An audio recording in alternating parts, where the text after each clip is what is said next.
शिरोळमधील नागरिकांना मूलभूत सुविधा देण्यात यादव आणि पाटील गट अपयशी ठरले आहेत। पाणी प्रश्न, आरोग्य, स्वच्छता याबाबत सर्वत्र अनागोंदी कारभार आहे। त्यामुळे शिरोळच्या जनतेला चांगला पर्याय म्हणून आंदोलन अंकुश नगरपालिका निवडणूक लढवणार असल्याची माहिती संघटनेचे अध्यक्ष धनाजी चुडमुंगे यांनी पत्रकार परिषदेत दिली। शिरोळ नगरपालिका निवडणुकीसाठी नगराध्यक्षांसह नगरसेवक पदासाठी आरक्षण निश्चित झालंय।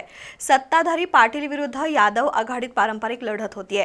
यातच आंदोलन अंकुश संघटनेने पत्रकार परिषद घेऊन शिरोळ नगरपालिका निवडणूक लढवणार असल्याचं सांगितलंय।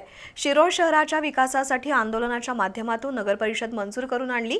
मागील 6 वर्षात शासनाने भरघोस निधी सुद्धा दिला, पण टक्केवारीवर लक्ष केंद्रित ठेवून सत्ताधारी आणि विरोधकांनी संगनमताने या निधीचा गैरवापर केला। पिण्याच्या पाण्याचा महत्त्वपूर्ण प्रश्न असूनही चुकीच्या पद्धतीने ही योजना राबवली जाते। नगरपालिकेतील घोटाळ्यांच्या मालिकांमुळे जनता सत्ताधाऱ्यांना कंटाळली आहे। दुसरीकडे विरोधी नगरसेवकांनीही सभागृहात ब्र शब्द काढलेला नाही। त्यामुळे येणाऱ्या निवडणुकीत शहराच्या विकासासाठी आम्ही प्रामाणिक कार्यकर्त्यांना सोबत घेऊन पर्यायी आघाडी करणार असल्याचंही धनाजी चुडमुंगे यांनी सांगितलं।